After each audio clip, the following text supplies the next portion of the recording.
Hello everyone, welcome back to my channel. आज आपण बेकिंगमधली सर्वात महत्त्वाचा जो घटक असतो ती म्हणजे साखर. त्याच्याबद्दल आज आपण जाणून घेणार आहोत. अनेकांना वाटतं की साखर ही फक्त गोडपणासाठी वापरली जाते, पण प्रत्यक्षात बेकिंगमध्ये साखरेचं काम हे त्यापेक्षाही खूप मोठं आहे. साखर ही केकचा गोडपणा, मऊपणा, ओलावा, रंग, टेक्स्चर, फुगण्याची क्षमता आणि शेल्फ लाईफ यावर परिणाम करत असते. म्हणून प्रत्येक रेसिपींमध्ये किंवा आपण बघत असतो काही काही रेसिपींमध्ये काही ठिकाणी साखर न लिहिता कॅस्टर शुगर, ब्राऊन शुगर किंवा आयसिंग शुगर असं स्पष्ट लिहिलेलं असतं. त्याच्यामुळे आज आपण जे जाणून घेणार आहोत ते साखर म्हणजे काय, ती कशी तयार होते, बेकिंगमध्ये तिचं काय काम आहे, कोणत्या रेसिपीत कोणती साखर वापरायची, एकाऐवजी दुसरी वापरली तर चालेल का, किंवा काय सामान्यतः चुका होतात त्या आपण आज सगळे बघणार आहोत. तर चला सुरू करूया. आज आपण ब्राऊन शुगर, आयसिंग शुगर आणि कॅस्टर शुगर ह्या तिन्ही शुगरमधला काय फरक आहे तो आज आपण जाणून घेणार आहोत. बेकिंगमध्ये साखर केवळ गोडपणाच देत नाही, तर ती त्यातला ओलावा टेकवून ठेवते, केक मऊ बनवते, केकला सुंदर असा सोनेरी रंग देते आणि केक जास्त काळ ताजा राहण्यासही मदत करते. तर सगळ्यात पहिले आपण बघूया कॅस्टर शुगरबद्दल. तर कॅस्टर शुगर ही फाईन ग्रॅन्युलेटेड शुगर आहे. अगदी बारीक दाणेदार पांढरी साखर असते, म्हणजे ही आपली कॅस्टर शुगर आहे. तर तिचे कण साध्या आपल्या रोजच्या साखरेपेक्षाही फार बारीक असतात, पण आयसिंग शुगर इतकेही बारीक नसतात आणि ही पटकन विरघळते. जेव्हा बटर आणि कॅस्टर शुगर ही एकत्र फेटली जाते तेव्हा साखरेचे बारीक कण हे बटरमध्ये लहान लहान हवेचे बुडबुडे तयार करतात आणि हेच बुडबुडे बेकिंगच्या दरम्यान मोठे होऊन केकला हलकं आणि स्पॉन्जी बनवतात. म्हणूनच प्रोफेशनल बेकर्स नेहमी कॅस्टर शुगरचा वापर करतात केकमध्ये. आता आपण आयसिंग शुगरबद्दल बोलूया. आयसिंग शुगर म्हणजे अतिशय बारीक दळलेली अशी ही पांढरी साखर आहे. बाजारामध्ये बहुतेक आयसिंग शुगरमध्ये 2 ते 3% हा कॉर्नस्टार्च हा मिसळलेला असतो.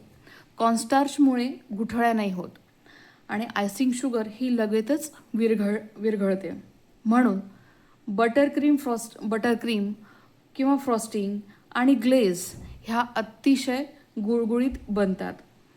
केकच्या बॅटरमध्ये कॅस्टर शुगर ऐवजी आयसिंग शुगर अजिबात वापरू नये. नेक्स्ट आपल्याला बघणार आहोत आपण ब्राऊन शुगर. तर ब्राऊन शुगर ही पांढऱ्या रंगाच्या साखरेमध्ये मोलॅसिस मिळून तयार केली जाते. मोलॅसिस म्हणजे ऊस प्रक्रियेनंतर उरलेला जो दाट तपकिरी रंगाचा जो पाक असतो त्याला मोलॅसिस असं म्हणतात. यामुळे शुगर जी आहे ती ब्राऊन कलरची होते, तपकिरी रंग.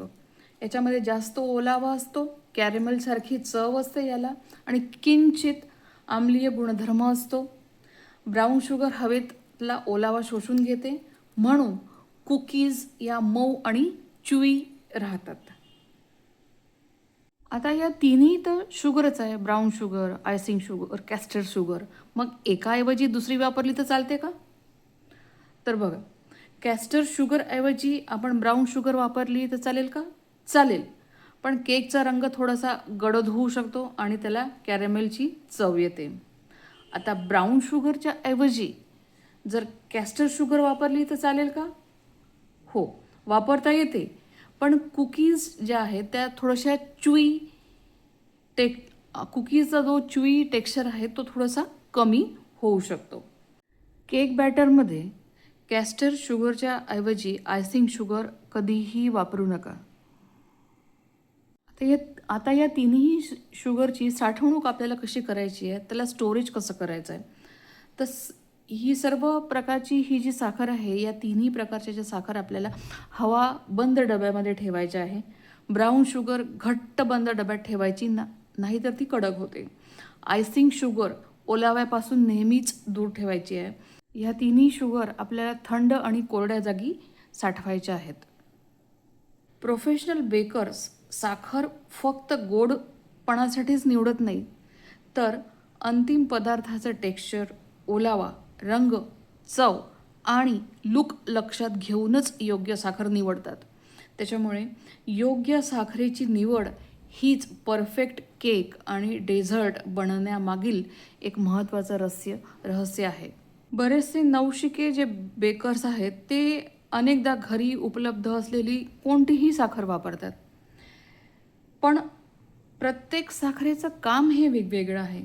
चुकीची साखर वापरल्यास केकचा रंग, चव, ओलावा आणि त्याचं टेक्स्चरही बदलू शकते.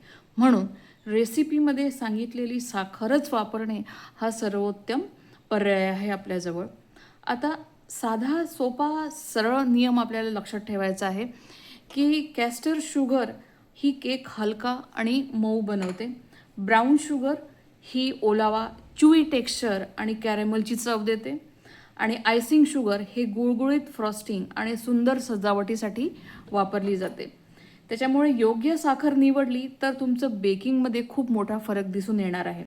तर ही होती ब्राऊन शुगर, आयसिंग शुगर आणि कॅस्टर शुगर याच्याबद्दलची माहिती. हा व्हिडिओ आवडला असल्यास लाईक करा, शेअर करा आणि अशाच बेकिंग टिप्ससाठी चॅनलला सबस्क्राईब करायला विसरू नका. धन्यवाद. पुन्हा भेटू नवीन बेकिंग टिप्ससह.